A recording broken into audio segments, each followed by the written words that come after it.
Bienvenidos a Sexplain, este espacio en donde podemos echar el chismecito sobre sexualidad y vida en pareja sin miedo a ser juzgados. Yo soy Betsy Roy, soy psicóloga y sexóloga y hoy tengo un gran invitado, el doctor Fernando Pérez Galaz. ¿Cómo estás? Bienvenido. Muy bien, muchísimas gracias y encantado de estar aquí contigo, Betsy. Para echar el chismecito y el café. Buen chisme y buen café.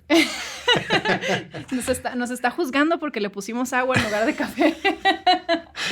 Oye, a ver, te presento y también tú luego a lo mejor explicas un poquito más de a qué te dedicas. Eres médico cirujano, especialista en cirugía del aparato digestivo y cirugía bariátrica, ¿correcto? Sí. Yo hice cirugía general primero y después haces la subespecialidad en cirugía gastrointestinal y después hice otra subespecialidad en cirugía bariátrica que justamente está en esa transición entre ser cirugía bariátrica y convertirse en cirugía metabólica. Tuve la fortuna de tener grandes maestros. Me fui a Tijuana con el doctor López Corbalá, que aquí un dato muy interesante es que la ciudad de Tijuana es la ciudad en el mundo que más turismo médico hace, en el mundo. Okay. Entonces, el volumen de cirugías bariátricas que se hace en Tijuana no lo tiene en ninguna parte del mundo. Entonces, yo tuve la oportunidad de estar con el doctor López Corbalá en esa parte de mi entrenamiento. Después me fui a Brasil con el doctor Marquesini, un gran profesor. Y después hice un observership en la Universidad de Pittsburgh, en el Hospital Magee, con Anita Koikolas. Y así terminé, digamos, mi formación como cirujano bariatra. Y después hice ya entrenamientos en el tratamiento de la obesidad, porque una de las cosas que a mí me llamaba mucho la atención es que a nosotros como cirujanos bariatras nos entrenan a hacer cirugía bariátrica, pero no a tratar la enfermedad. Entonces yo sentí así como que pues realmente un vacío en mi entrenamiento, decir, oye, pues es que la cirugía es parte de un tratamiento, no es el tratamiento. La patología es la obesidad. Y entonces a partir de ahí me metí un poco más a entrenarme, a capacitarme en manejar la obesidad. Y a partir de ahí entonces creamos la gastrobariátrica que está en el Hospital ABC. Y ahí vemos padecimientos todos los padecimientos gastrointestinales y aparte vemos todos los padecimientos relacionados a la obesidad. Está bien interesante eso porque justo cuando platiqué que venías tú estábamos hablando de cómo a lo mejor algunas personas se hacían ciertas cirugías y entonces algo salía mal, ¿no? O sea, algo no funcionaba como esperaban que funcionara. Y pues creo que tiene que ver con esto, ¿no? Que luego a lo mejor nada más haces la cirugía y ahí quedas botado y ya no hay como un tratamiento, como dices, integral de qué hacer antes, qué hacer después de la cirugía, cómo mantenerte como en una vida sana, ¿no? Correcto, o sea, exactamente. Y mira, yo creo que lo más importante aquí es de partir que la obesidad es una enfermedad. Justo te iba a preguntar eso, ¿eh? O sea, no hay personas que aunque tengan obesidad se puedan considerar, o sea, que se hagan estudios de todo y digas, todo está perfecto y que estén sanas. No, eso no existe, eso no existe.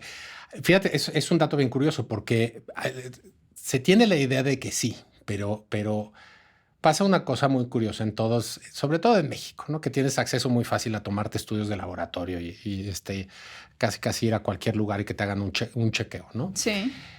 No se mide lo que tienes que estar buscando. Entonces, si tú únicamente mides colesterol y triglicéridos y azúcar y sales normal, oye, pues estoy normal, ¿no? No estás viendo todo lo que está pasando atrás, ¿no? ¿Y qué más deberían de estar revisando? Entonces, mira, la obesidad es una enfermedad y es una enfermedad que genera inflamación en el cuerpo.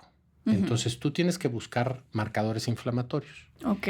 Entonces, los estudios completos deben de incluir, por supuesto, colesterol, triglicéridos, sangre, enzimas hepáticas, ¿no? Como están marcadores hepáticos, insulina y glucosa en ayuno. Porque la primera parte de la enfermedad, ¿no? La obesidad es una enfermedad producida no por el aumento de peso, es por el aumento de grasa. Ok. ¿Sí? Entonces, fíjate qué concepto, ¿no? Entonces hay que quitarle esa obsesión del peso y el peso y el peso, porque todo el mundo cuando nos subimos en una báscula hay el peso y hay gente que tiene pavor de subirse a una báscula, ¿no? Entonces, a ver, el peso es el resultado de hueso, músculo, agua y grasa, la fuerza de gravedad, un aparato y eso te da un número. Sí. Eso es el peso.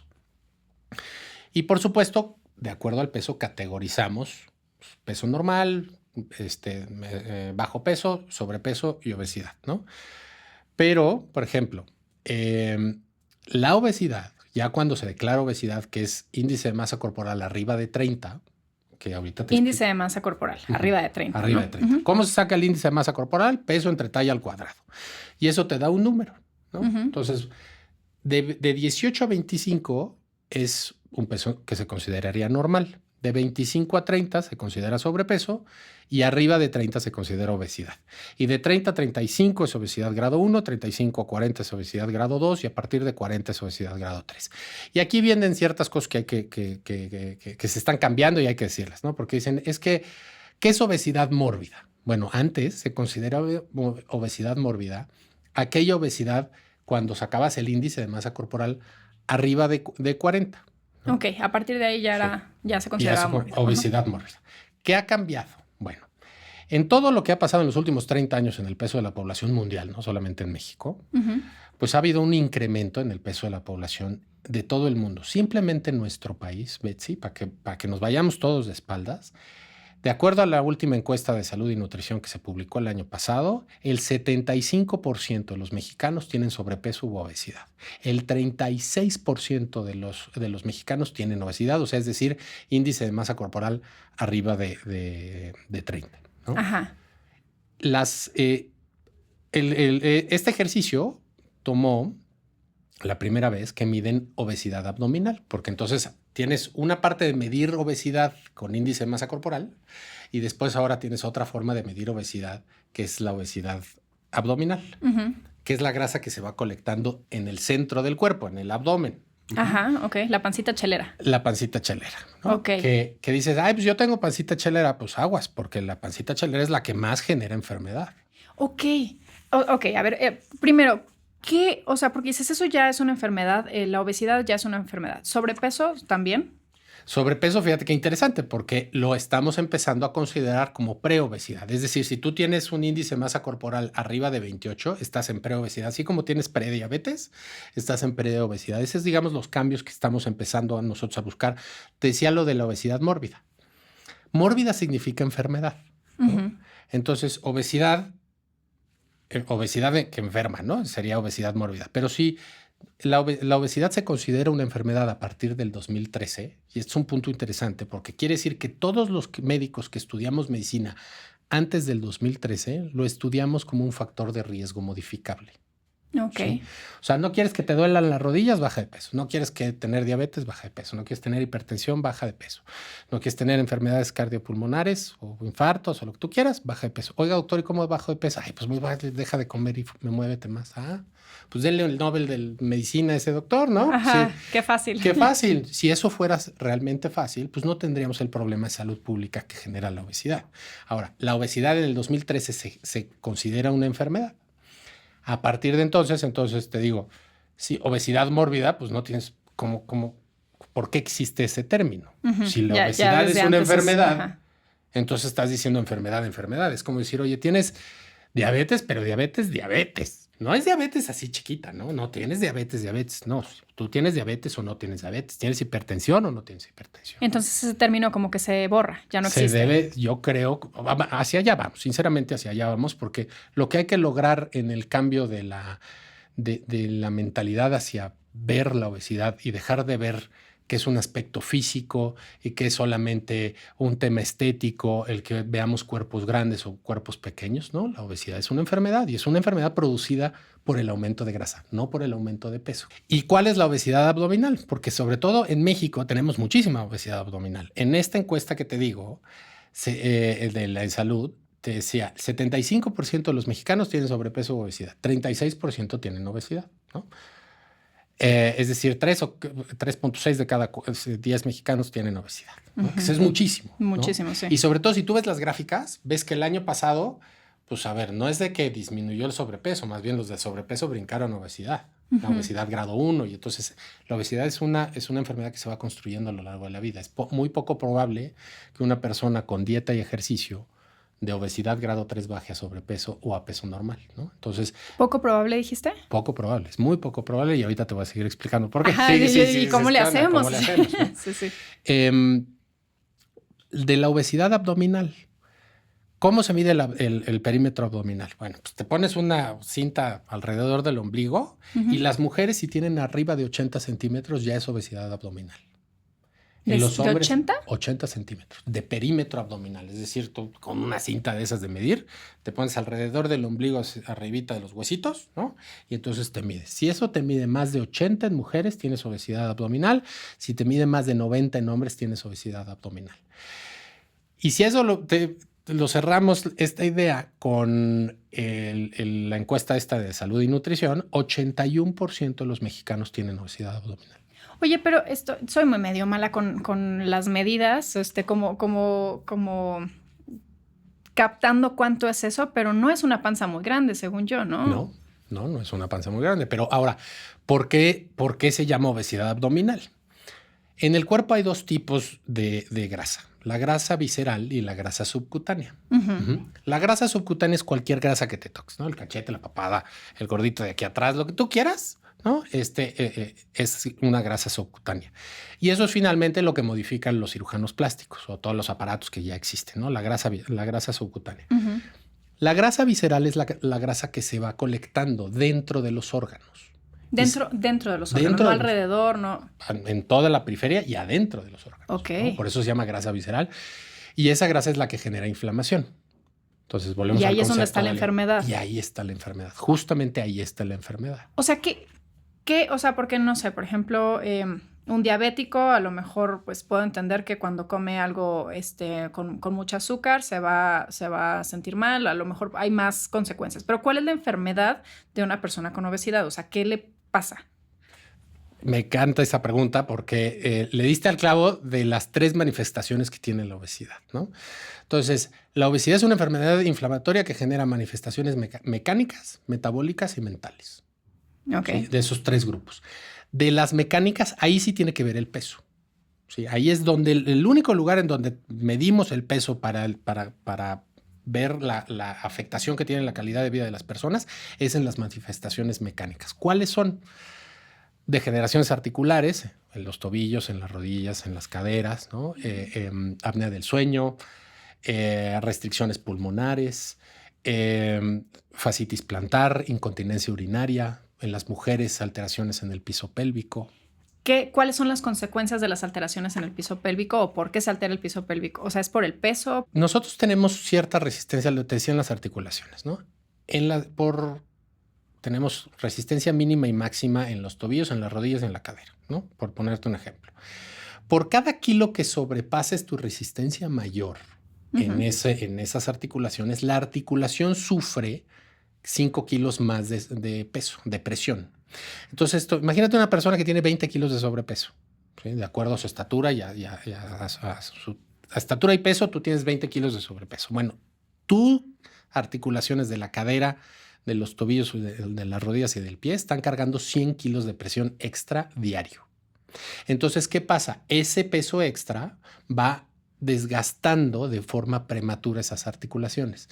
En relación en el piso pélvico, lo que sucedería en edad adulta, simplemente por el envejecimiento de cualquier persona, lo vemos en personas cada vez más jóvenes, porque por el peso los músculos van dando de sí y los ligamentos van dando de sí y la cadera va dando de sí. Y hablando de piso pélvico, bueno, sí hay incontinencia urinaria, que eso puede pasar con debilidad de esa zona, pero entonces también podría tener que ver con algún tema sexual. Desde luego.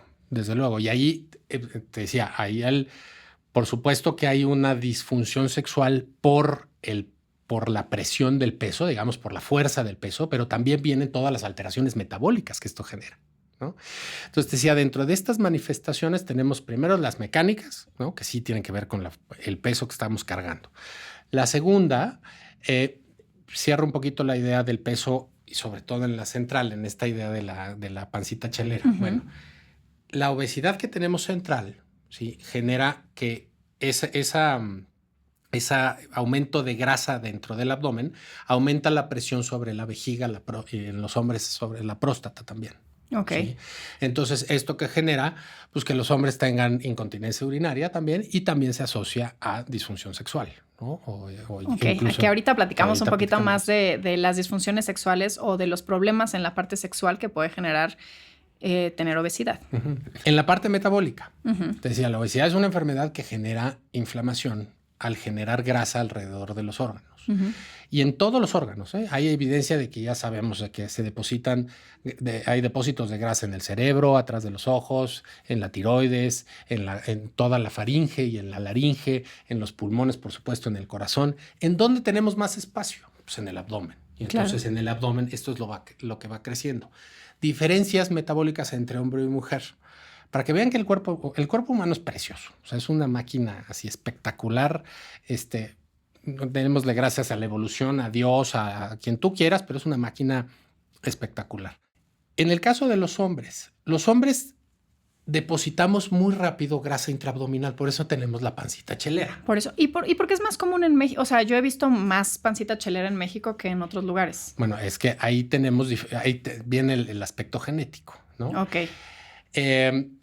Yo formo parte de una fundación que se llama Obesidades. Uh-huh. Y luego te platico, pero el nombre de Obesidades lo pusimos porque la obesidad es heterogénea.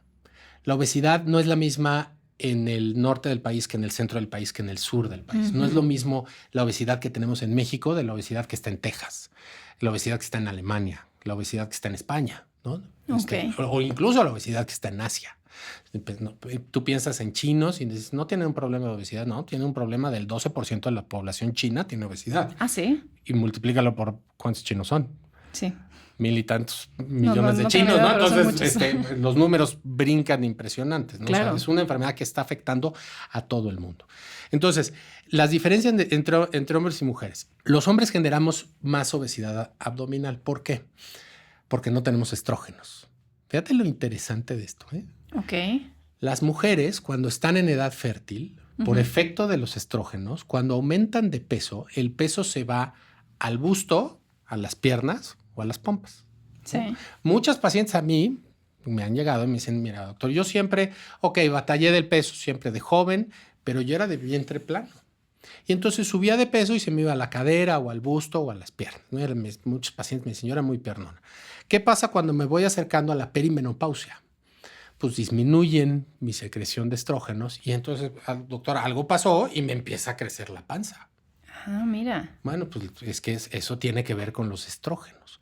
¿Y por qué los estrógenos? Porque los estrógenos protegen de grasa visceral al útero y a los ovarios. Y en el caso de los hombres no hay como algo que no tenemos que proteger, digamos, no tenemos la función reproductiva, ¿no?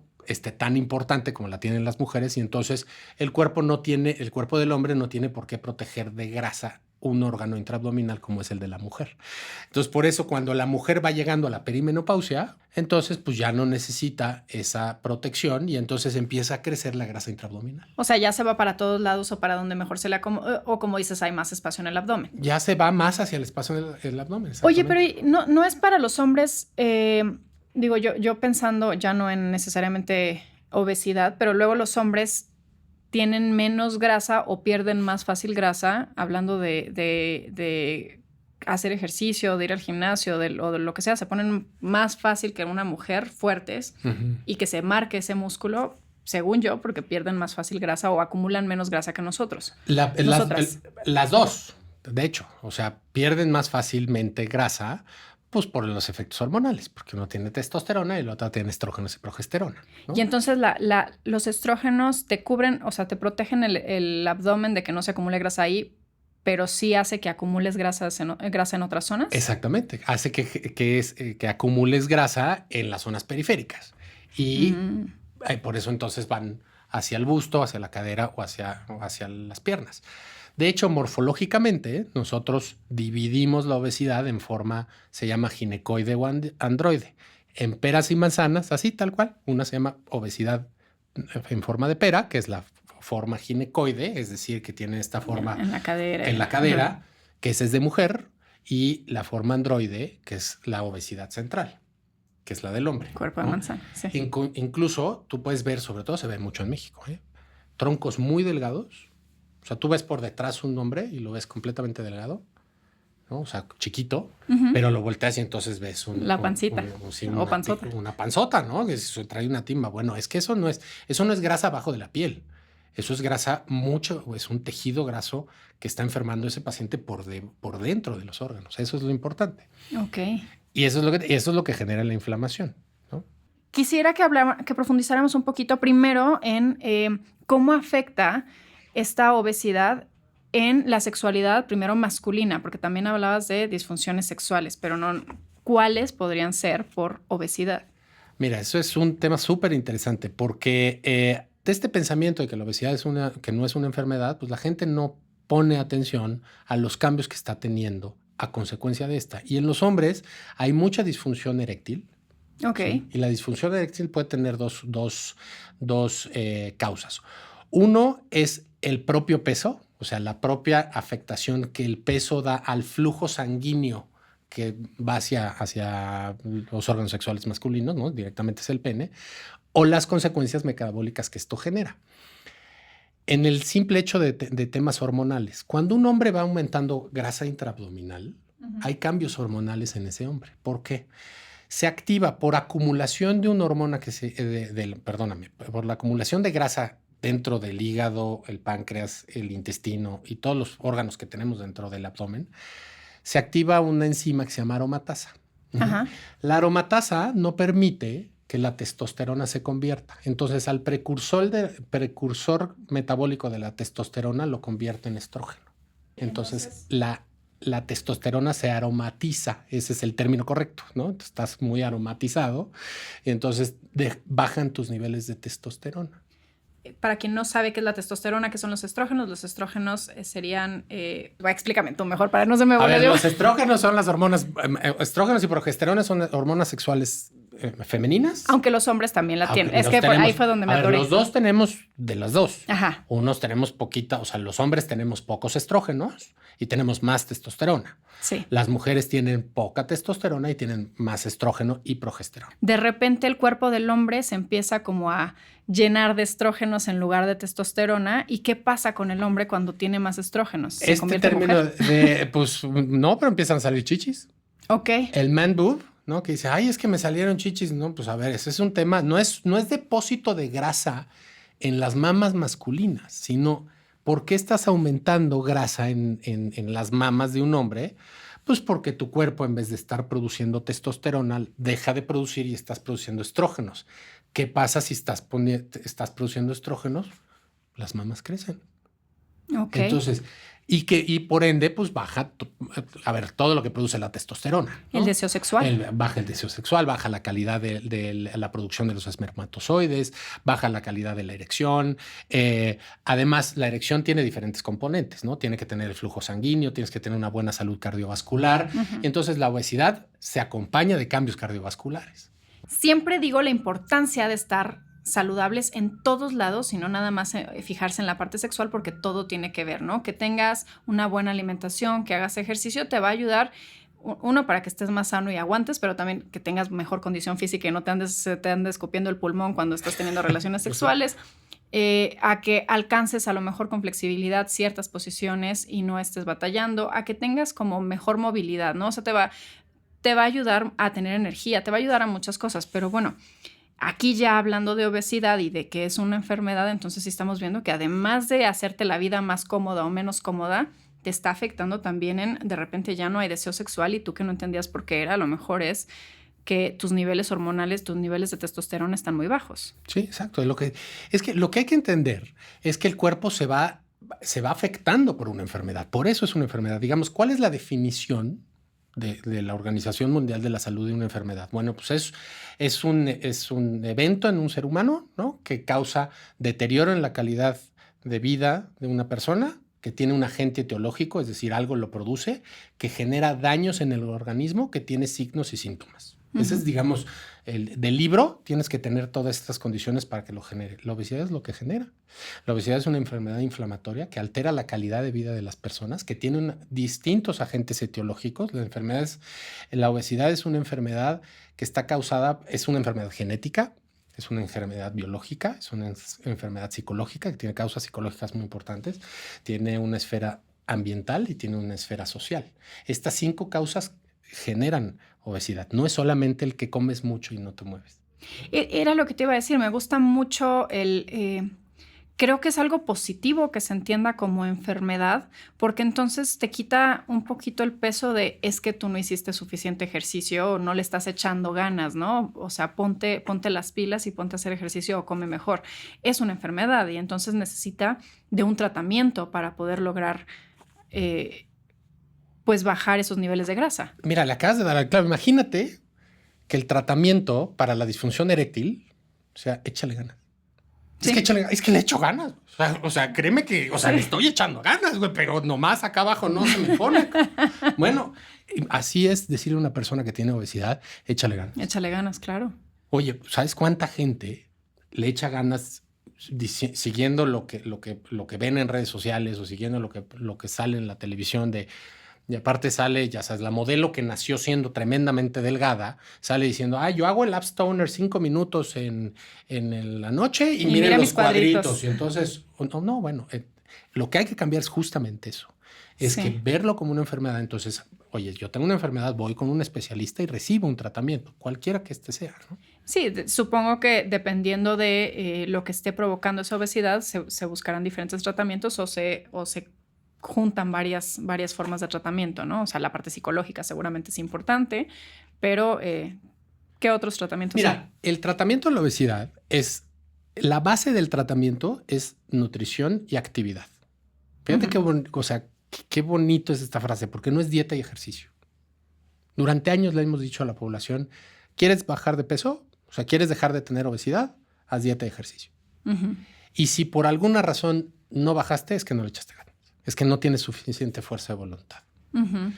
La probabilidad de que una persona, hicieron un estudio muy interesante en Londres, con obesidad grado 3, de llegar a su peso normal, con dieta y ejercicio, es de 1 en 1290. Que era lo que me decías que era imposible, ¿no? Pero ¿y entonces qué pasa? Entonces, ¿qué necesitas? ¿Por qué no puedes bajar? Todos, y seguramente todos los que nos han escuchado, conocen a alguien o lo han vivido, ¿no? Que dicen, oye, es que bajo de peso, hago una dieta, la que salió en TikTok o la que salió el día, la dieta nueva de la semana, la hago, ¿no? Bajo 3, 4 kilos, 5 kilos, me estanco, dejo de hacer cualquier cosita y tengo un rebote desproporcionado, ¿no? O sea, bajé 5 kilos y reboté 6. Sí. Bueno, eso lo que tú estás viendo se llama ajuste del peso. Este fenómeno, cuando nosotros hacemos dietas hipocalóricas, ¿sí? Se activan mecanismos en tu cerebro para que dejes de perder peso. Para que dejes de perder peso. Genéticamente nosotros estamos diseñados a ganar peso y no a perderlo. ¿Sí? Y esos son genes de cuando éramos neandertales. O sea, está la discusión si son 150,000 años o 1 millón de años de evolución. Pero al final pues ahí los tenemos, ¿no? Sí. Entonces, el ambiente, esos genes nos protegían pues cuando comíamos y teníamos que caminar grandes cantidades de kilómetros para volver a comer. Entonces entran genes ahorradores para que no gastes la energía que acabas de comer. Ahora el ambiente, pues entonces el ambiente ya nos sobrepasó, pero seguimos teniendo los mismos genes, ¿no? Entonces, esa es la parte ambiental que te decía de las causas de obesidad. Si tú ves un dato en el ambiente, el plato de comida que se servía en los años 60 versus el plato de comida que se sirve en un restaurante de comida rápida el día de hoy ha crecido 30%. En Estados Unidos, me fui a vivir a Estados Unidos un ratito y me sorprendía, y ya de por sí los mexicanos comemos abundante, ¿no? O sea, sí nos servimos el plato choncho, así con de todo. En Estados Unidos era exagerada la cantidad de comida y luego en Europa me doy cuenta que es un poquito menos. De repente la gente está acostumbrada a... Y luego con esta idea que tenemos o esta educación que tenemos de acábate todo lo que está en el plato, porque si no, los niños de África, lo que sea... Bueno, no sabes cuánta gente me ha dicho lo que acabas de decir en consulta. Dice, es que yo no puedo dejar nada en el plato. Porque me acuerdo de mi abuela diciéndome, los niños de África no tienen que comer y tú desperdiciando la comida. A ver, ¿sabes cuántas personas hay antes que tú para que un niño de África coma? O sea, ¿cuántos culpables del hambre en África existen antes de que tú? Y sobre todo, si te lo comes, pues tampoco el niño de África va a tener que comer, ¿no? Sí, ¿no? O sea, no soluciona absolutamente nada, pero y además... es un plato gigante que te tienes que acabar en lugar de darte una porción más chiquita, ¿no? Y luego las abuelas también hablando de eso te sirven más, ¿no? Y de que cómete los otros 3 tacos, ahí te va más arroz. Sí, es que es un fenómeno que por donde lo veas, te decía, otra de las causas de obesidad en el mundo es la esfera social, que es justo lo que decías. Esto que pones de término de las abuelas, por ejemplo, la Marimar, mi esposa, que ya estuvo contigo. Ya vino.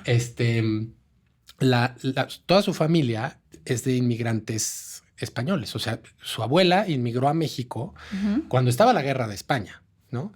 Y entonces la abuela pues, te cuenta de que se acuerda de que su papá no cenaba por darnos pan, ¿no? Pero yo en mi ignorancia, fíjate, yo pensaba, pues darnos pan es ok.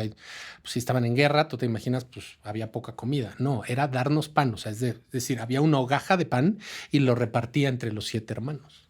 Pues, imagínate eso. Entonces, socialmente ya llega a México y tú vas a comer los domingos a su casa y hay un buffet de comida. Cuando yo voy la primera vez, me dice Marimar, no desayunes porque tienes que repetir. Y si no repites, no le vas a caer bien a la abuela. Sí. ¿No? Entonces, pues, yo quería ganarme a la familia de Marimar, pues hay que... Entonces, pero esto te digo es la parte ambiental, ¿no? Y la parte social. Entonces, como no lo veíamos como una enfermedad, y al contrario, esas generaciones, como tuvieron bajo peso al nacer, ¿no? Ve la consecuencia de la guerra, pues nacen niños desnutridos. Entonces, ¿qué necesitas? Que coman.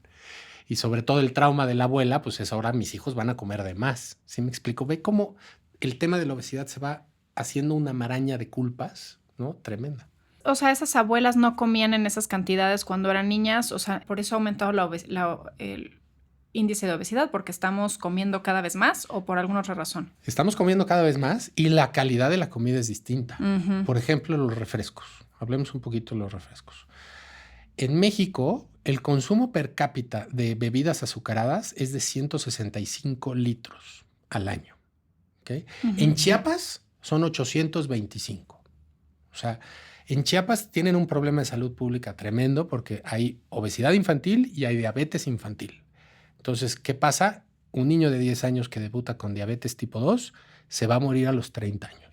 No hay manera que llegue a los 70, que es la media de vida en Chiapas, ¿no? Entonces, ahora, el refresco, bebidas azucaradas, el refresco que yo consumí alguna vez con la primaria, ¿no? Pues estaba la Coca-Cola, estaba endulzada con azúcar de caña.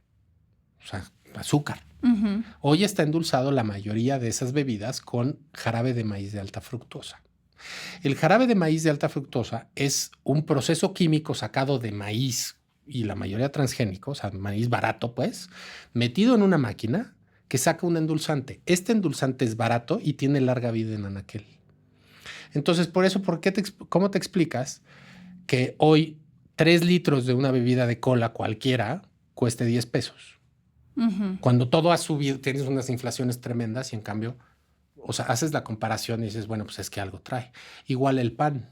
Hace unos días salió una noticia de la revista El Consumidor, ¿no? Que resulta ser que el pan que se vendía como doble cero y el que era el que menos daño tenía el doble de azúcares añadidos. Cuando tú le haces azúcares añadidos, no creas que es azúcar así, o azúcar morena o azúcar de buena calidad. No, es jarabe de maíz de alta fructosa.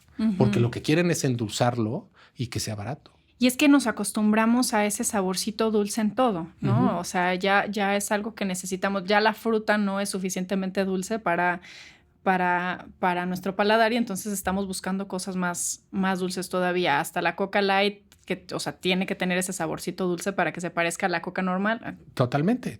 Y el problema, por ejemplo, de los niños que estén consumiendo ese tipo de sustancias es que lo que hagas decir, les acostumbras. Y la causa médica es porque cuando se van formando las papilas gustativas a corta edad y tú les das saborizantes o jarabe de maíz de alta fructosa, las papilas gustativas cambian y entonces se vuelven más proclives a consumir esas cosas. Oye, pero dijiste eso es lo social, pero también dijiste que había factores genéticos y entonces ahí ¿eso por qué empezó a pasar? Por vía epigenética, fíjate. Por el peso de la madre afecta en nuestra vida intrauterina, ¿no? Entonces, en los 80s, pues era muy normal que, pues en los 80s, 90s, ¿no? Que una mujer en su embarazo subiera 20, 30 kilos. O es que tienes que comer por 2, ¿no? Entonces tienes que subir. Entonces tenían unos aumentos de peso desproporcionados. Eso aumentale que en nuestro país el incremento en la ingesta de comida ultraprocesada se da a partir de los 80s. Entonces, fíjate cómo todo va embonando. Entonces, hay un aumento en la población de comida ultraprocesada. La población va ganando peso y por vía epigenética vas modificando el material genético de los niños. Y en esos niños le estás dando comidas ultraprocesadas. Entonces generas obesidad infantil. Un niño con obesidad infantil, que México es el primer país con obesidad infantil del mundo. Eso es para poner todas las alertas, ¿no? Va a ser, es que no importa, un niño, me choca el término, pero lo voy a decir, un niño gordito es un niño sanito, se va a estirar. Bueno, pero si tú generas un niño, educas a un niño que consuma comida ultraprocesada o jarabe de maíz de alta fructosa o dulces o mala alimentación, va a ser un adolescente que se estire y tenga mala alimentación. Claro. Entonces, ¿qué pasó? Ok, se estira, sí, pero esto lo va a agarrar. Y entonces va a ser un adolescente con sobrepeso y va a ser un adulto joven con obesidad. Ese es el camino. Eso ya está, vamos, más que demostrado, pues, ¿no? Entonces, ¿qué es en lo que tenemos que trabajar? Justamente en la prevención, y en la prevención en todos los aspectos. Decías en la parte genética. Hay 100 genes que codifican información para obesidad en más de 1000 sitios, ¿no? De información. Después, tiene una base tan fuerte genética, porque tú dirías, ok, si esto es solamente por consumo de comida ultraprocesada, pues todos los que consumimos o hemos consumido comida ultraprocesada generamos obesidad. Ajá. Bueno, justamente ahí es cuando nos empezamos a dar cuenta, ahí hay un tema genético, porque tienes que tener base genética con una base metabólica y una base psicológica. O sea, no es que necesariamente una persona obesa comió peor que una persona delgada. Totalmente. Es simplemente que sus genes hicieron que fuera más fácil para esa persona almacenar esa grasa. Totalmente. Acabas de definir lo que... Bueno, te voy a enmarcar esa frase porque eso es justamente lo que necesitamos que la población entienda. Que no es que una persona que vive con obesidad coma más que el otro. Es que hay muchos factores que se fueron sumando. El genético, el biológico, el psicológico. El 30%, Betsy, de los pacientes que viven con obesidad tienen trastorno de la conducta alimentaria. 30%. El más frecuente de los trastornos de la conducta alimentaria en los pacientes con obesidad es el trastorno por atracón. Pero fíjate que ante esta idea que para bajar de peso hay que dejar de comer, yo tengo pacientes que han tenido periodos de anorexia y muchos pacientes que tienen bulimia y aún así tienen obesidad. Sí, claro. ¿No? Entonces, todo esto, y aparte la parte ambiental y la parte social y la discriminación. Fíjate, un dato de discriminación que ojalá y me oigan personas del gobierno para cambiar esto.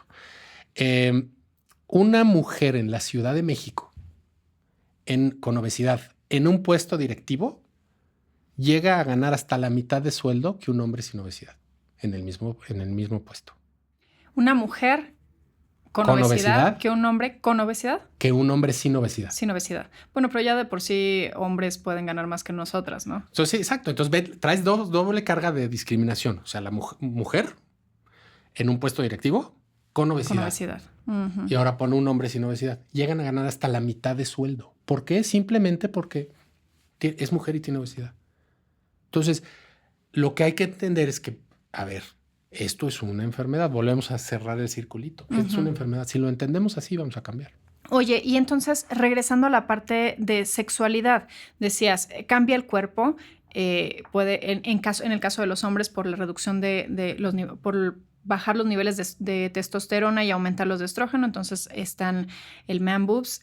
Hablaste también de que hay disfunción eréctil. Y otra cosa mencionaste, bajo deseo sexual. Bajo deseo sexual. Hay una mala calidad de producción de espermatozoides por varias circunstancias. Hay también una hormona, hay una enzima que es la responsable de un proceso químico en los espermatozoides para que tengan buena movilidad y buena calidad. Cuando hay obesidad bajo estos mismos cambios hormonales, esa enzima no se activa. Entonces produces pocos espermatozoides y aparte esos espermatozoides pues, andan medio flojos, no se mueven así como no están muy pilas, ¿no? Y la otra es que hay un aumento de temperatura en los testículos.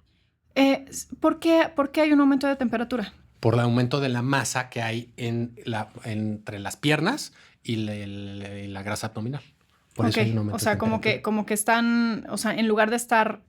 Los testículos están fuera del cuerpo porque tienen que estar cuando menos 2 grados menor que tu temperatura central. Por eso cuando nos da frío, pues sientes que se suben, que ¿no? Suben, que suben. Bueno, pues eso es una forma de protegerlos. Cuando hay aumento de grasa en el cuerpo, no tienen a dónde salir, no se tienen asfixian. para dónde salirse y entonces pues, están muriéndose de calor. Las personas que viven con obesidad tienen un aumento de temperatura general y por ende tienen un aumento de temperatura local hacia la zona escrotal. Ok. Oye, y hablando también de esa zona, y lo escuché como que no lo tenía en mente, pero preparando esta entrevista, vi que hablaban de que personas con obesidad se les hacía más pequeño el pene. Yo sé que luego tiene que ver con la grasa que puedas tener en el pubis, que entonces se esconde, pero hablando de niveles de hormonas, de cambio de los niveles de hormonas, ¿se puede hacer más pequeño el pene realmente o es más bien la grasa que esconde el pene? Mira, más bien físicamente es la grasa que esconde el pene y hormonalmente pues es la función de la calidad de la erección. Lo que va a dar el tamaño. Que da esa ilusión de que está más pequeño. Que da esa ilusión que está más pequeño. Fíjate, ahorita me hiciste recordar un paciente que de verdad quiero mucho. Me costó muchísimo operarlo, que me dieran autorización en el hospital, porque era un chico de 15 años cuando me consultó. 15 años con obesidad grado 3, ¿no? Y era un chico que cuando llegó a sus papás, ¿no? Pues ya sabes, una consulta de un niño de 15 años, pues el niño no hablaba, ¿no? Entonces eran los papás opinando. Los papás hasta aquí. Yo le decía, a ver, déjenme que hable él. Y él traía una jury encima y como que muy introvertido, ¿no? Y dice, bueno, ¿tú qué onda, no? Pues, ¿cómo te sientes? Y no le sacaba una palabra hasta que saqué a los papás. ¿No? Dije, oye, a ver, ¿por qué estás aquí? No, es que quiero que me ayudes. Ya después de que nos hicimos medio cuates, le logré quitar su jury, ¿no? Y ahorita te ves unos ojazos azules preciosos del chamaco. Y me empieza a platicar un poco de la historia de su obesidad, de que comía por ansiedad, ¿no? Que sus papás cuando se peleaban, él escuchaba eso y le daba mucha ansiedad, entonces él comía. Por eso el aspecto psicológico es muy importante en el tratamiento. Y luego, bueno, ¿y por qué te quieres operar? Me dice, no me veo el pene. Eso fue, cuando me dijo eso, porque en aquel momento las guías no te permitían operar a un niño menor de 18 años. Cuando me dijo eso, dije, a ver, yo me voy a pelear con el que me tenga que pelear, pero vamos a lograr la autorización. Sobre todo en la adolescencia es pues un tema, o sea, es un tema delicado que hay que ir formando esa autoestima y en la adolescencia sobre todo el cómo te sientes con tu cuerpo, el cómo te sientes con tus pares, o sea... Mira, lo que él decía, a mí aparte de que me dijo eso, a mí no me gusta ir al club a nadar o en el colegio en donde ellos estaban, les hacían nadar, ¿no? Porque me tengo que cambiar y entonces me bulean.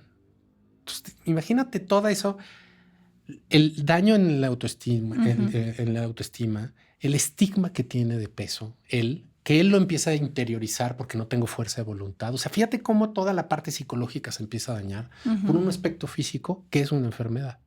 Total que logré operarlo, ¿eh? Ahí sí me costó como 6 meses de ir para acá, ir con él. Ya casi cumplía los 18. Ya casi cumplía los 18. De hecho, lo operé a los 16 y medio, ¿no? Por eso ya me lo autorizaron un poco el comité en el hospital. A los 6 meses, él había perdido 50 kilos. Y él es judío. Y entonces se fue a Israel porque entre los 17 años lo mandan a Israel. Hacer el servicio, ¿no? Hacer el servicio. Y bueno, y de repente me mandan una foto y dije, ¿qué onda con este cuate? Te decía que tiene unos ojos azules así, bueno, pues unas cejas pobladas, negras, ¿no? Se dejó el pelo largo, se puso arete. O sea, un cambio de ese chavo. Por supuesto, la parte de salud, pues ya no tenía prediabetes, colesterol, triglicéridos elevados, la presión se le regularizó, que por eso llegaron los papás conmigo, ¿eh? No llegaron por obesidad, sino que el pediatra los vio y dijo, oye, esto ya no puede más, ve a una clínica. Pero eso, por supuesto, mejoramos, pero el aspecto psicológico en él, impresionante. Entonces ya cuando llega a México y me viene a ver con el pelo largo, imagínate así, y aparte chino como lo traes tú. Ajá. Y le decía, es que, bueno, mis secretarias estaban así de, no puedo creer que es este cuate, ¿no? Ajá. Y entonces él, de entrar la primera vez a mi consulta con una jury y muy ensimismado y introvertido, entró con la camisa abierta, porque, o sea, es pelo en pecho, pues, árabe, ¿no? Siendo todas mías, ¿no? Uh-huh. Y vamos, esos cambios, pues eso, deja tú el aspecto físico, pues tiene un aspecto metabólico muy importante porque se le curaron todas las enfermedades y un desarrollo psicológico pues brutal, ¿no? Sí, a ver, que lo ideal sería que aprendiéramos a amarnos con el cuerpo que tenemos, ¿no? Que no tienes que estar delgado para entonces poder amarte. Desde luego.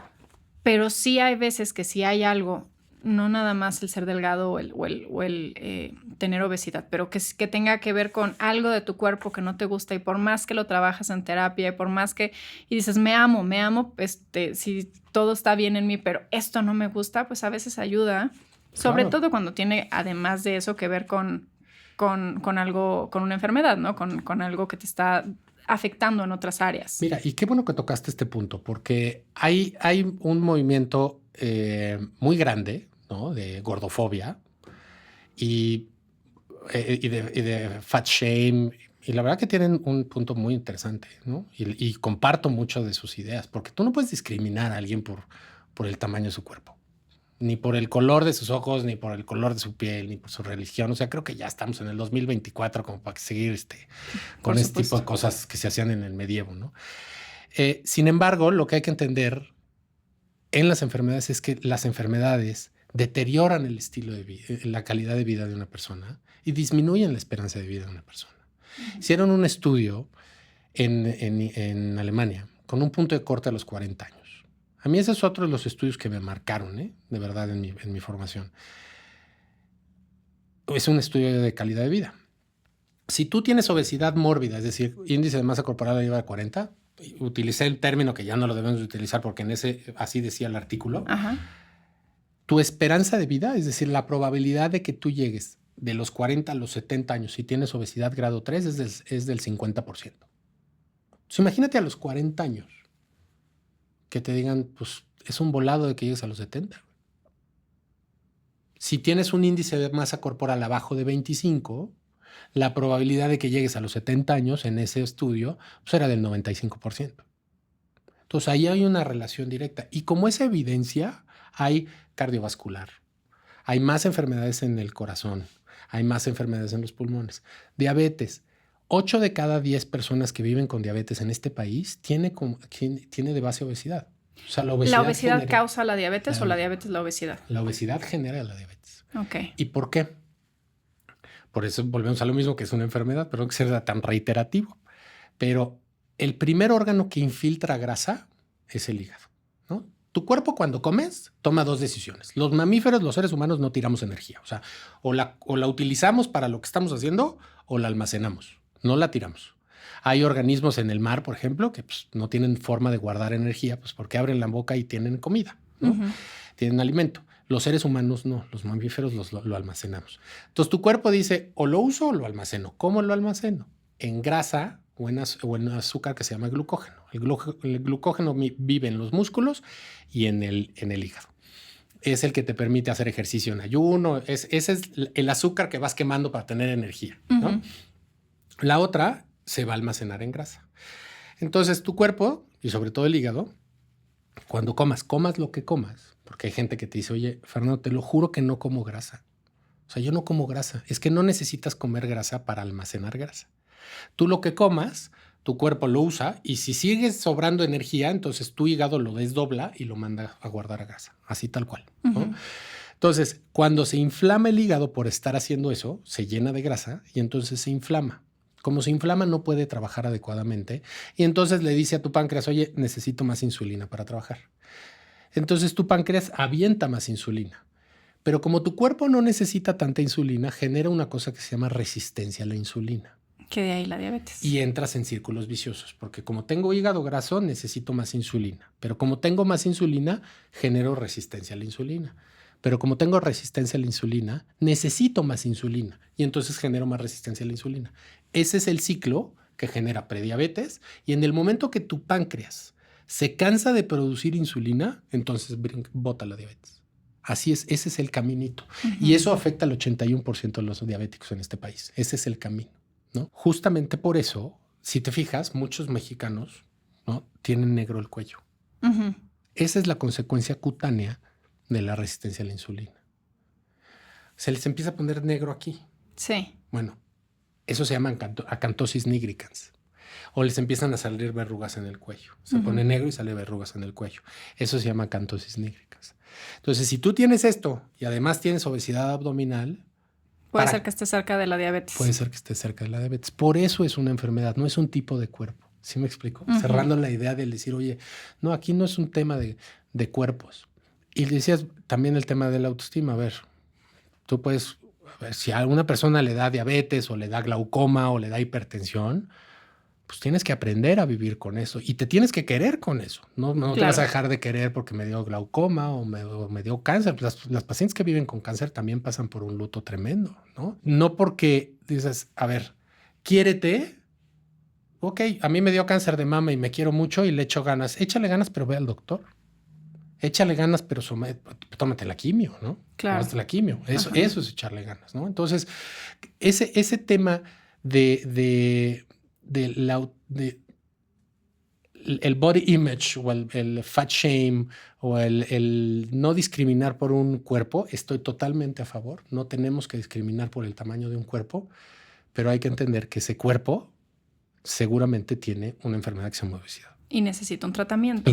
Oye, y hablando de este tema hablábamos de la obesidad en hombres y cómo afecta en la parte sexual y hablábamos de disfunción. Y seguramente también hay a lo mejor cierta incomodidad de cómo es tu cuerpo y que eso te avergüence para estar con otras personas. Pero es algo más común, me imagino, en las mujeres. Luego los hombres tienen más permiso de tener sobrepeso que las mujeres, ¿correcto? Correcto. Fuera de este tema de el cómo me veo y cómo me siento con mi cuerpo, y lo que hablábamos del piso pélvico, ¿hay otra cosa que afecte la obesidad en la sexualidad de las mujeres o en nosotras nada más es como un tema de imagen corporal? No, sí hay una disfunción sexual producida por hormonas. Ok, también. Lo que pasa cuando hay aumento de grasa visceral en las mujeres es el efecto contrario al que vivimos nosotros los hombres, ¿no? En los hombres, como ya lo platicamos, pues hay una falta de cambio digamos que se forme la testosterona, para dejarlo muy, muy simple, ¿no? Se deja de formar testosterona y por efecto de la aromatasa se empieza a formar estrógenos. En las mujeres, en vez de formar estrógenos, se deja de producir progesterona y se empieza a producir testosterona. Esa es la base del ovario poliquístico. Seguramente has escuchado, es que muchas pacientes, por supuesto, hay pacientes delgadas que tienen ovario poliquístico, desde luego, pero las pacientes que viven con obesidad, un gran porcentaje de las pacientes tienen ovario poliquístico por estos cambios hormonales. Porque aumenta la testosterona. Porque aumenta la testosterona, disminuye la progesterona. Lo has platicado varias veces aquí. El deseo sexual en la mujer tiene muchos componentes. Uno de ellos es el hormonal. Y el hormonal, por eso hay cambios del deseo sexual durante el ciclo. Sí. Cuando hay una mayor prevalencia de progesterona en el ciclo, es cuando la mujer tiene más deseo sexual. En el hombre sería la testosterona, en la mujer no es que el aumento, porque luego hay tratamientos a mujeres con bajo deseo sexual de testosterona. Sí, porque acuérdate, los dos tenemos que tener un balance hormonal, ¿no? Si uno en estos casos tiene menor producción de testosterona, menor producción de progesterona y predomina el tema estrogénico, pues entonces no hay un desbalance hormonal, ¿no? Ok. Y en estas pacientes, cuando hay una disminución de esas hormonas, pues hay una disminución de esa fase del deseo sexual mediado por hormonas. Ok, entonces también está la parte de incontinencia urinaria y todo lo que afecte el que el piso pélvico no esté fuerte. También hay un bajo deseo sexual igual que en los hombres, o podría haber un bajo deseo sexual. El tema de autoestima y de imagen corporal, y hay algo más que... Mira, y de verdad, de haberte escuchado en esta plática que fui yo a una conferencia de esta mujer y varios amigos estábamos ahí y dijimos, ¿por qué no la escuchamos hace 30 años? ¿No? Nos hubieras cambiado la vida hace 30 años. El deseo sexual de la mujer es tremendamente complejo, ¿no? y creo que es más, lo mencionaste tú en esa plática, a diferencia de los hombres que no estamos pensando en el momento de estar con una mujer, el deseo de estar con una mujer o con un hombre, ¿no? No estás pensando que ese te está viendo el gordito que se te había atrás en el Sí, espejo, ajá, ¿no? no estás o sea, tú estás disfrutando del momento y no necesariamente estás siendo como consciente de cómo te de tu ves. cuerpo, sí, Ajá. sí, consciente de cómo se ve tu cuerpo en ese momento, ¿no? Sí. Era lo que decías exactamente. La mujer no.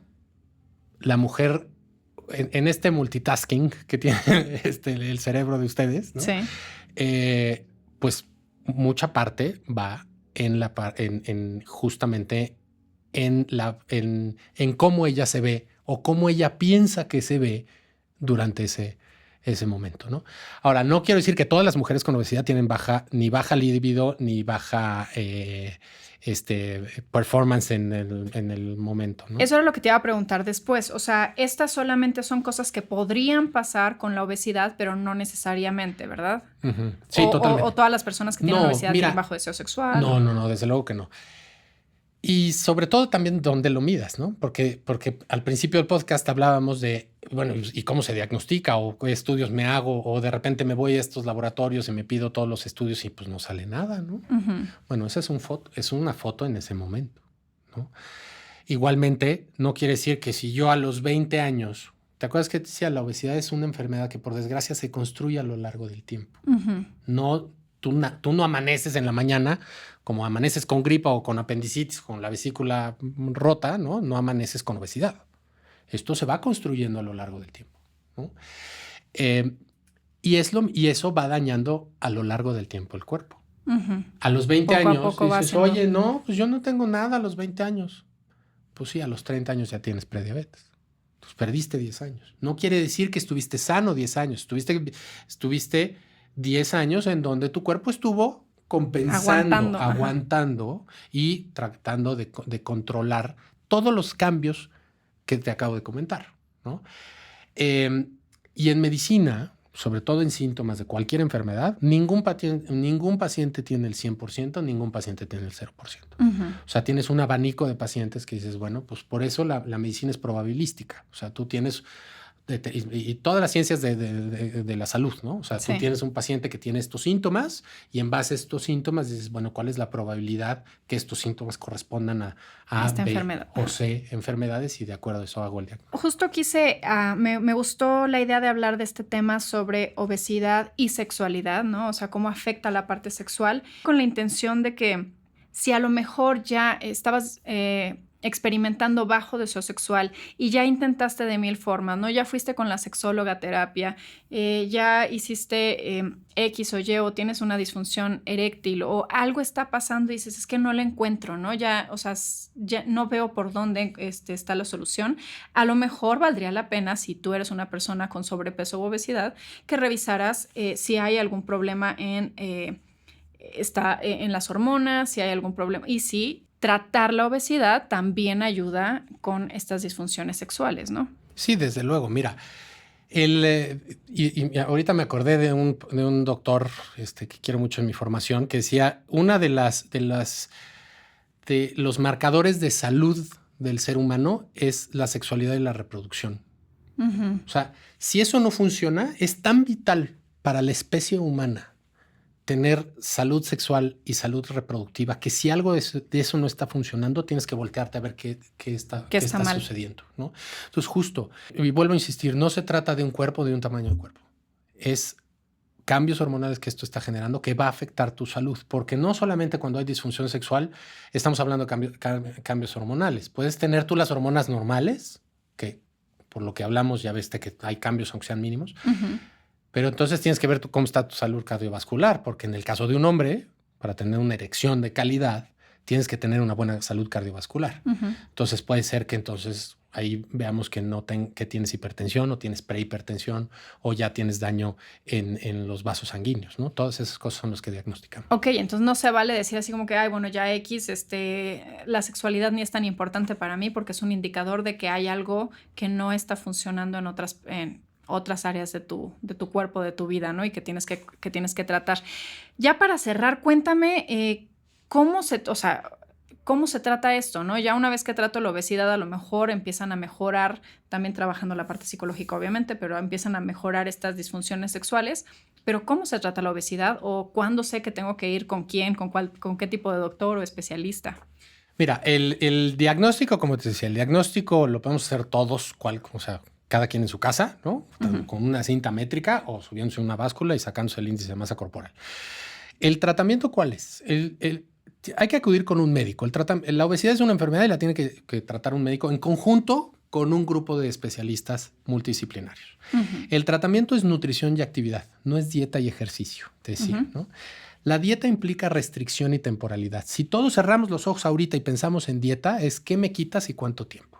¿No? Porque todos hemos hecho alguna vez alguna dieta. Sí, ¿no? y tarde o temprano termino la dieta y ya como normal. O la termino o la termino porque se acabó el tiempo de hacerla, ¿no? O porque ya no aguanté. O ya no aguanté. Ajá. ¿No? Entonces, la dieta implica restricción y temporalidad. Y después ejercicio. A ver, doctor, a ver, vas, ¿no? Entonces van al nutriólogo o van al médico. Entonces, a ver, te miden y te pesan. Entonces, el tratamiento antiguo era ¿no? De acuerdo a tu peso y a tu estatura, tienes que comer 2,000 calorías, ¿no? Yo te voy a dar una dieta de 1,000 calorías y échale ganas, ¿no? Entonces, todos salimos con lo que nos vendan ahí, con nuestra lista de qué podemos sí, qué podemos no, y entonces ahí vamos echándole ganas, ¿no? Y después te mandan a hacer ejercicio.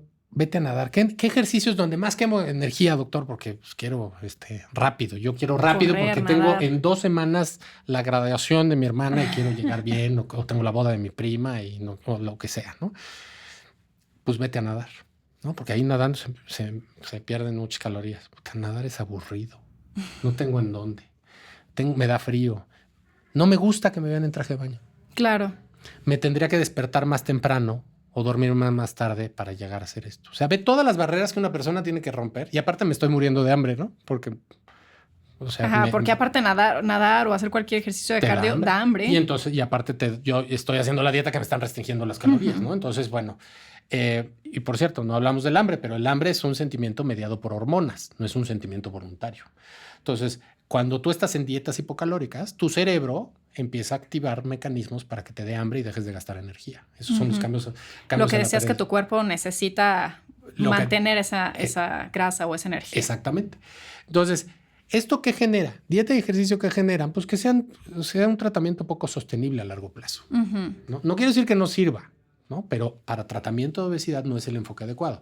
El enfoque es nutrición y actividad. ¿Por qué nutrición? Porque las personas que tienen obesidad, incluso los hermanos, en esta historia de este paciente que te conté, me decían, es que ve a sus hermanos, me decía el papá, antes de que le explicara todo lo que les explico, ¿no? Es que comen lo mismo, ¿no? El papá no sabía que el niño ya me había dicho que cuando ellos discuten, el niño los oye y se da atracones por ansiedad, ¿no? Me dice, es que comen lo mismo, es que no metabolizan lo mismo. Entonces, las personas cuando llegan al consultorio les explicamos eso y le digo, oye, es que tú necesitas una nutrición acorde a ti y acorde a la edad que tienes. Es que yo a los 20 años podía comer esto. Pues sí, pero tienes 45, compadre. Sí, ya. Ajá. Y a los 20 años, entre la escuela de medicina, que andar de arriba para abajo del hospital, no dormir y 20 años, pues podías comer lo que quieras, ¿no? Estoy hablando del ejemplo mío, por ejemplo. A los 45 tú no puedes tener esa dieta porque simplemente pasas más tiempo sentado. Claro. Y tu metabolismo ha cambiado, ¿no? Entonces, si tú tienes un metabolismo que aparte genera obesidad, pues va a ser más factible que lo desarrolles. Que no es vivir a dieta, porque las dietas generan restricción y temporalidad. Es aprender a comer de una mejor forma para ti. Para ti, exactamente. No en general, porque el general es come frutas y verduras. No, es a ti. Que no es vivir a dieta, insisto, porque si tú te restringes, y tú como psicóloga lo sabes, ¿no? Si tú te restringes, generas conductas compensatorias. Entonces, en el momento que libero esa restricción, entonces los pacientes que tienen TCAs, por ejemplo, trastornos de la conducta alimentaria, generan atracones, ¿no? O las otras personas generan lo que se llama comúnmente actitudes de todo o nada. O lo hago todo, ¿no? Entonces ahora sí voy a poder y es enero y ahora sí me voy a meter a la bicicleta y ahora sí voy a hacer la dieta y para febrero ya. Y ya rompí la dieta y ya. Entonces nos vemos a mitad de año, nos vemos hasta el siguiente enero, ¿no? Por eso las guías ya cambiaron, el tratamiento ya cambió. ¿Cuál es el tratamiento? Nutrición y actividad. La actividad, ¿qué significa? La actividad se divide en tres. Uno es romper el sedentarismo. Para no ser sedentarios tenemos que hacer entre 5 y 10 mil pasos al día, de lunes a domingo, ¿no? Al día. Y ya lo estamos discutiendo para subirlo a 15 mil pasos. Ok. El ser humano nació para moverse, ¿no? No para, por supuesto, toda la tecnología. Estamos a 2 pasos de que un robot, tú le picas al celular y lo que pediste en Uber, ¿no? Te lo traiga el robotcito y ni siquiera nos tengamos que mover. Ya creo que ya existen espacio, esos robotcitos, ¿no? que andan por ahí repartiendo. Bueno, creo que ya hasta existen. Sí. Entonces, uno es romper el sedentarismo. 2 es hacer actividad, subir y bajar escaleras, si tú tienes un trabajo sedentario, por ejemplo, tenemos que hacer pausas activas. Es decir, por cada hora, y los teléfonos ya te lo miden, oye, llevas 1 hora sentado, tienes que hacer pausas activas. Sí, ¿no? Párate, ¿no? A mí en mi celular, mi reloj me avisa que me pare. Párate. Y aparte de pararte, tienes que hacer activación de los músculos. Los músculos de las piernas y de la espalda secretan unas hormonas que se llaman miocinas. Bueno, todos los músculos, pero los grupos musculares más grandes secretan esas hormonas. Las miocinas las necesitamos para que funcione bien el corazón, los pulmones y el cerebro como precursores de neurotransmisores cerebrales. Por eso, seguramente, Betsy, recuérdate, cualquier amigo cuando empieza a hacer ejercicio que te dice, no, es que gracias, me siento re bien, ¿no? Sí. Me siento con más vitalidad y estoy de mejor humor y duermo mejor. A ver, no es un tema esotérico. Es un tema fisiológico. Tú no estabas secretando esas hormonas, las empiezas a secretar y todo empieza a funcionar mejor, ¿no? Entonces, aparte de pararte, pues tienes que hacer flexiones o subir y bajar escaleras. Por ejemplo, en estos corporativos, lo que les recomiendo a todos, si tú llevas más de 1 hora sentado, es en lo que contestas el WhatsApp, subirte 2 pisos, bajarlo 2 o 3 veces y volverte a sentar. Eso no es ejercicio. Ajá, pero no tiene que ser como corriendo, ni solamente. Es solamente para que actives las piernas, ¿no? Porque el estar en esta posición, pues tus piernas están perdiendo músculo, etcétera, ¿no? Y el tercero es hacer ejercicio. ¿Sí? El ejercicio, para que una actividad se convierta en ejercicio, tiene que tener 4 características: ritmo, intensidad, duración y frecuencia. O sea, es decir, lo que hagas tiene que cumplir estas 4. Pero la más importante, y es la que no viene en libros, es que tiene que ser divertido. Totalmente. Porque si no es divertido, no es sostenible.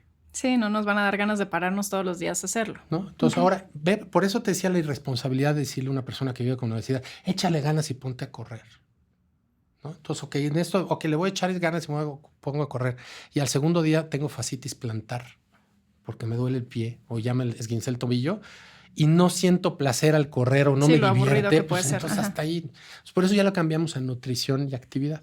Ahora, ¿qué lo sostiene? Imagínate que esto es el techo de una casa, ¿no? Y entonces los pilares del tratamiento es el tratamiento psicológico, es fundamental, es yo creo que la base del tratamiento, el tratamiento farmacológico y el tratamiento quirúrgico. En el tratamiento psicológico, ¿qué vemos? Conductas alimentarias de riesgo, trastornos de la conducta alimentaria, alteraciones de la conducta alimentaria, ansiedad, depresión, consumo de sustancias, ¿no? Calidad de sueño y terapia cognitivo-conductual para adquirir nuevos hábitos, ¿no?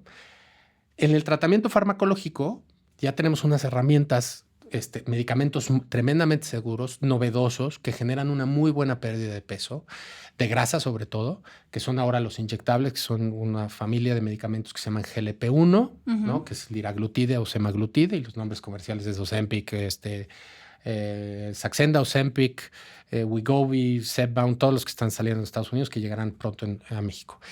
Y después viene la cirugía. Ahora, no quiere decir que sea uno primero, después el otro, después el otro. O que todos sean necesarios. O que todos sean necesarios, pero todos son al mismo tiempo. Es decir, tú evalúas a un paciente y dices, oye, pues tú necesitas esto. Pacientes que tienen obesidad grado 1, pero no tienen alteraciones importantes metabólicas, con tratamiento farmacológico les va muy bien. Ajá. Pacientes que tienen obesidad grado 1 llegando a grado 2 o grado 2 llegando a grado 3, sí el tratamiento quirúrgico es el mejor tratamiento. Okay. En el tratamiento quirúrgico hacemos una cirugía que se llama manga gástrica y otra que se llama bypass gástrico. En esta cirugía, que es una cirugía metabólica, lo que hacemos es cambiar la forma del estómago. En concreto, en la manga gástrica, el estómago es una bolsa. Cuando nosotros comemos, la bolsa crece. En una parte del estómago que se llama fondo, se produce una hormona que se llama grelina. La grelina produce hambre. Por eso te decía, el hambre no es un sentimiento voluntario, es un sentimiento mediado por hormonas. Tú no puedes desear tener hambre, Ujú. Y lo más importante es que tú no puedes desear no tener hambre, porque eso, cuando tu estómago se da cuenta que no está entrando alimento, empieza a secretar esta hormona.